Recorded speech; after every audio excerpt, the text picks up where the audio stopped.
Yep. Hi everyone. So we're on lesson 11 now. We're right at the end of stave 4. So Scrooge has gone through his kind of 3 interventions with the ghost, and now we're at the kind of pivotal point where the reader will see, has he learned his lesson or not? Okay. So in today's lesson, we'll be focusing on what is finally revealed to Scrooge at the end. We hinted at this a little bit last lesson, and if you've read the stave, you'll know anyway. But just to kind of recap here, Scrooge has been taken to his final encounters, so he's seen the Old Joe's shop in kind of like inner city, kind of poverty-stricken London. He's been to the Cratchit's house, who have going through the mourning process because Tiny Tim has died. He's also seen another instance of some other people reacting to his death. Scrooge, before that, doesn't know that it's him that they're talking about, but right now, at the very end, this is when he starts to realise that the people, the encounters that he's had, all linked to his death. So he's desperate to know the identity of the dead man. And the ghost takes him to a churchyard and points towards a grave, and the inscription reveals that he, Ebenezer Scrooge, is the dead man. So at this point, Scrooge is panicking. He's terrified that this is the man that he's seen all of these encounters with. He promises to essentially change his ways by kind of living by the lessons of the past, present, and future. Thank you, Miss Harrison. So we are at this point now that when Scrooge is taken to the gravesite, and he's, like Miss said, desperate to know what's the outcome of his life going to be. Now, if you listen to the last video that we did about the encounters the Ghost of Christmas Yet to Come takes Scrooge to, then you'll know that Tiny Tim has passed in this particular moment, and Miss Harrison talked about the gravesite and about how it was basically nurtured and looked after. Now, in stark contrast to that, the use of pathetic fallacy shows you that Scrooge's gravesite was not. It says, walled in by houses, overrun by grass and weeds, the growth of vegetation's death, not life. Choked up with too much burying, fat with repleted appetite, a worthy place. The spirit stood among the graves and pointed down to one. He advanced towards it, trembling. The phantom was exactly as it had been, but he dreaded that he saw new meaning in its solemn shape. So I just want to sort of go over I'm just going to take this down as well, because I can notice it's capitalized and that's not right. Right. So I just want to go over the pathetic fallacy of the gravesite. It's overrun by grass and weeds. Now, I feel like this is a semblance of the consequences of Scrooge's misanthropic lifestyle, because if he had desired to be around people, or if he chose to marry Belle, then he would have had family, and perhaps his gravesite would have been nurtured more, but it's not. It's been neglected because no one comes to visit the gravesite. So that's one interpretation. The other thing is the fact that the gravesite hasn't been looked after at all, and I think maybe this sort of is synonymous with the idea of decay, and perhaps a consequence of his moral decay, because he's focused so much on greed. He hasn't become a good person, and therefore it could sort of link to this fact that his gravesite is a sort of metaphor for that. And it often reminds me of the second stave, where we met Scrooge when he was a child, and the school was neglected with decay also. And I think maybe this is another idea of this idea of neglect, when we neglect to care for others, or we neglect things that we should have focused on other than greed. And remember earlier, or in our earlier sessions, how we said that, you know, greed could be arguably a sin. So the next section I want to focus on is that the spirit then points to the gravesite, and Scrooge is so desperate, he advances to it, so he goes at speed, but he's also trembling. And I think this verb trembling shows you the fear that Scrooge has, like the ghosts have sort of inflicted on Scrooge, and he's desperately afraid of the consequences of his actions in life. And this is in stark contrast to stave 1, where we describe Scrooge as hard and sharp as flint. I believe that was one of the quotes we did in stave 1, and we looked at the idea of the adjective hard, and this idea that Scrooge is so inflexible and unwilling to change. And yet here we've got somebody that is shaking, and we can only infer that he is desperately afraid.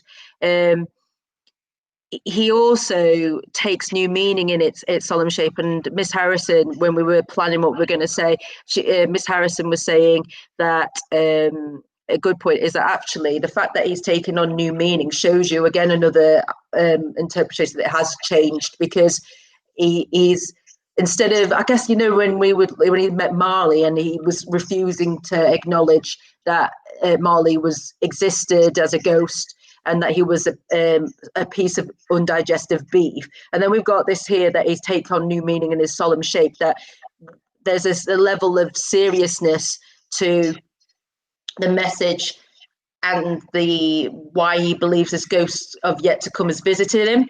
And so we've got this idea that he takes the message much more seriously as well. Miss Harrison, do you think you have anything to add to this particular section before I go on to the next one? The only bit that I think is quite important to know is after the description of the gravesite, it says, it's used that short sentence, an exclamatory sentence, a worthy place. And I think you can take a lot of meaning from that use of that adjective worthy. So this is all that Scrooge is worthy of. So he's not worthy of, you know, a nice gravesite. He's not worthy of like a, you know, a nice place in the cemetery like Tiny Tim does, because he's given nothing to society in his life. He's only ever focused on himself. So this kind of, you know, horrid, repulsive setting that he's been placed in, you know, to spend the rest of his life, you know, in death, obviously. I think it's, you know, the fact that this is narration, it's not what somebody is saying.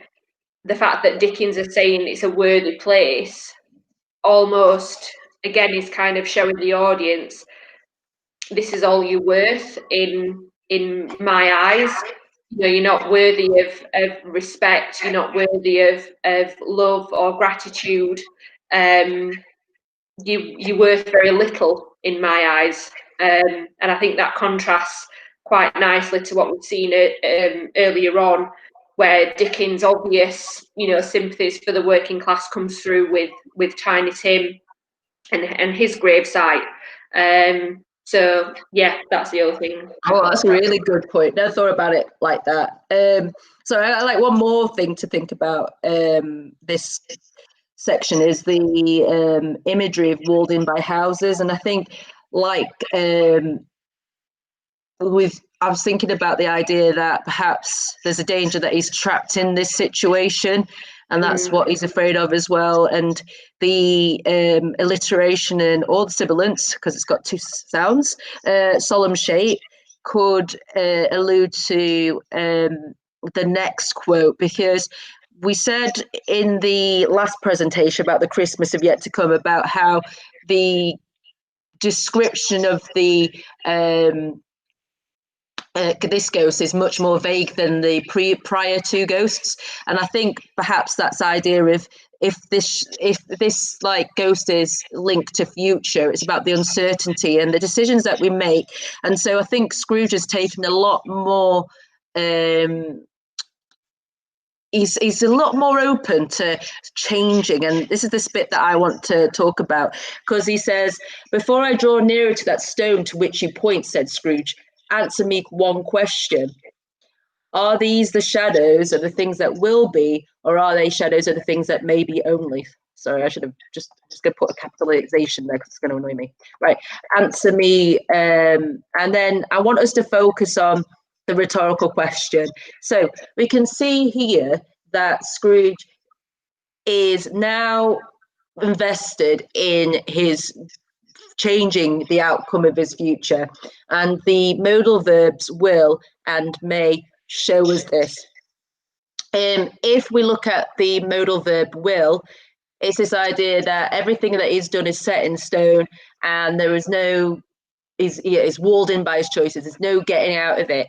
However, he asks the ghost, "Are there the shared shadows of the things that may be only?" Which again, with this modal verb may, suggests that there is possibility of Scrooge doing better.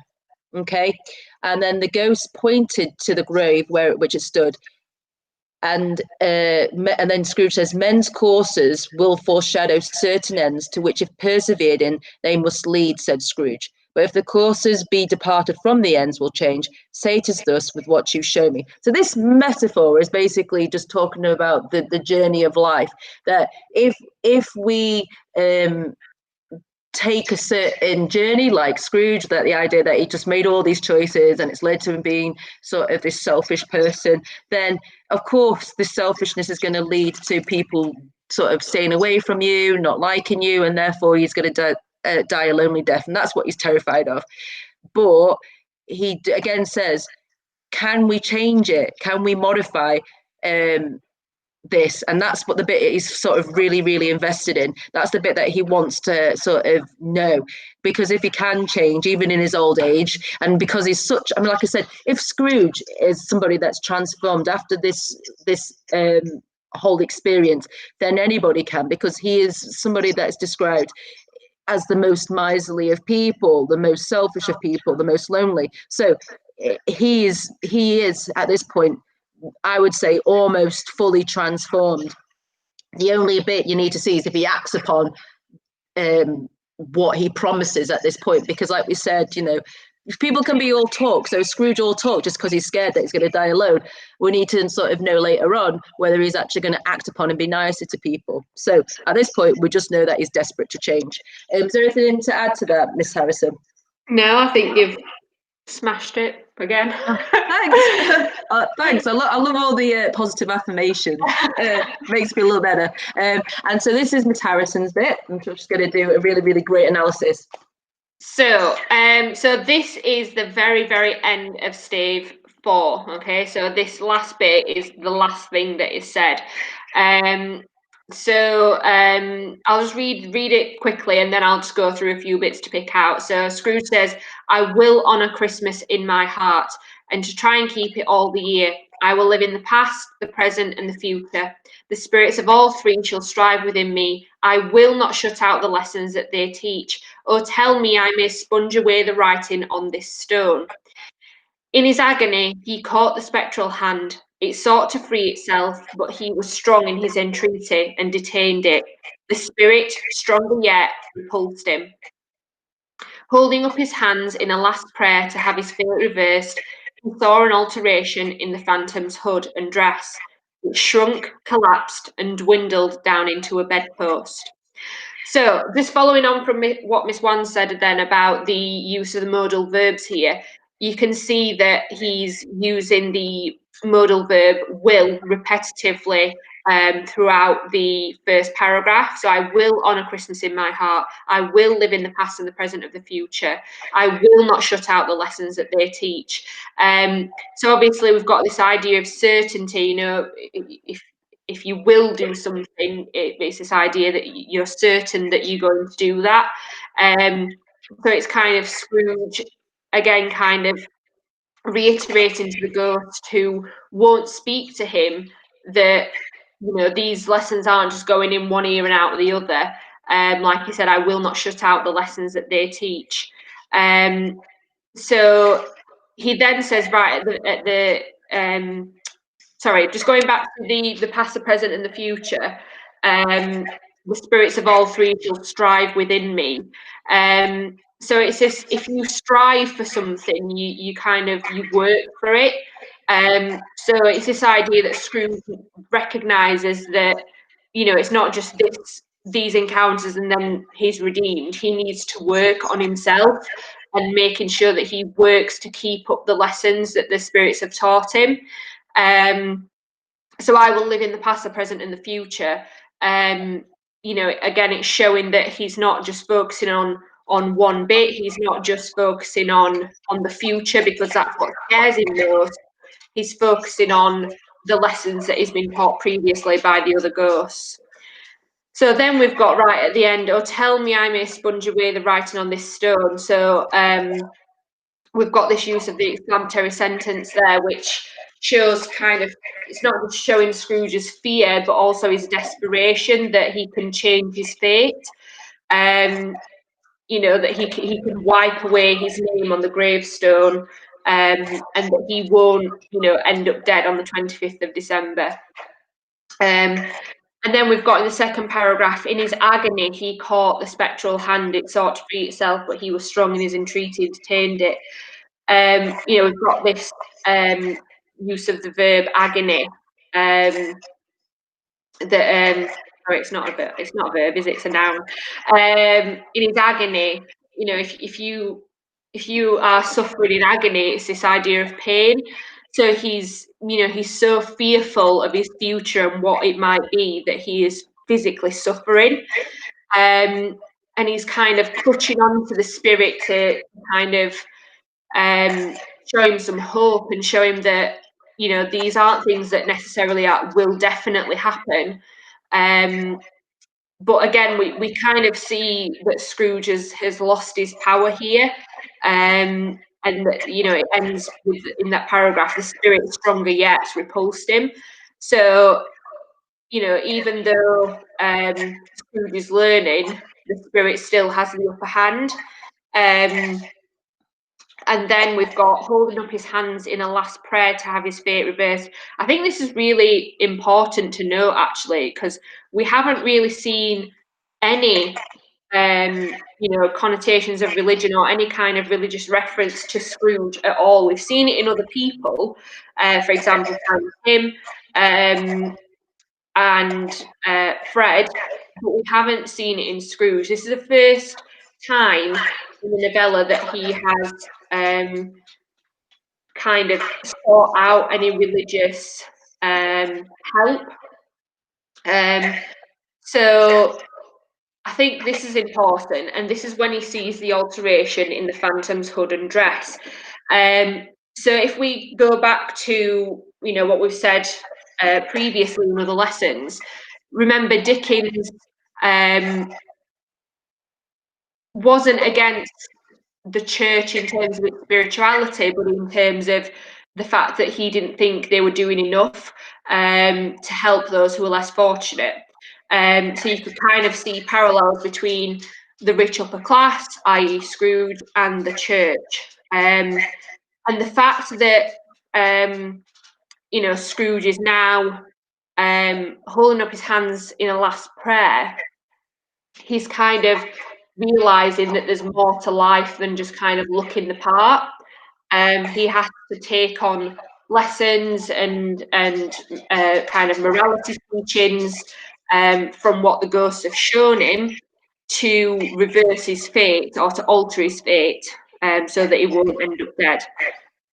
And the fact that once that happens, and once he recognises that it's not just about, you know, kind of saying, oh yeah, I can see that the poor are suffering, that's nice, you know, that's awful for them, but it's about you being able to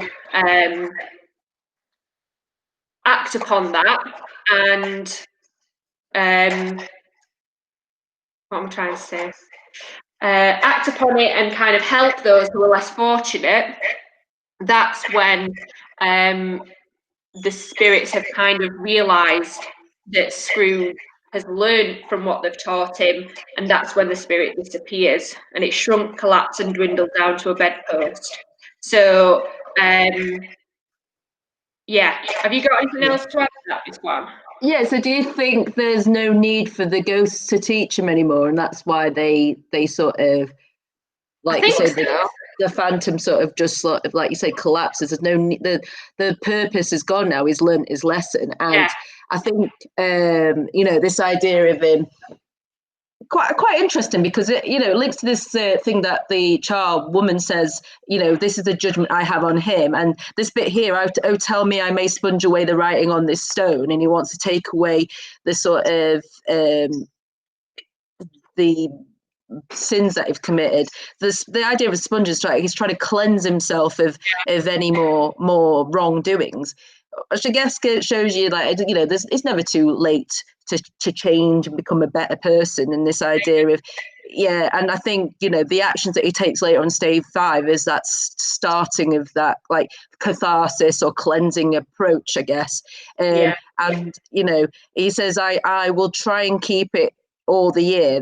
I will honor Christmas in my heart and try to keep it all the year. So the ideas of being generosity and compassion, you know, all the year is quite important, because I guess another lesson he's learned from particularly the Ghost of Christmas Present and the way that it was dressed is that, you know, I think it was a Ghost of Christmas, or Ghost of Christmas Past, actually. There were like there were hints that he was wearing things that suggestive of like spring, or was it like different seasons, wasn't it? Yeah. And so it was this idea that we're teaching you in this particular time period, but it's important to carry on being, like we said, generous the whole way through your lifetime, not just because it's one day. So I think, yeah, those are just the things that I've just noticed. So yeah, we're almost at the end, aren't we? Because next week's day 5, and that's it. Yeah. So we hope you found this useful. Again, it will be more of an extract analysis, and we'll hopefully see you by half term, if all goes all right with all the vaccines, right? Yeah. Hopefully. Hopefully, fingers crossed we get to see you in the classroom soon. Bye. Bye.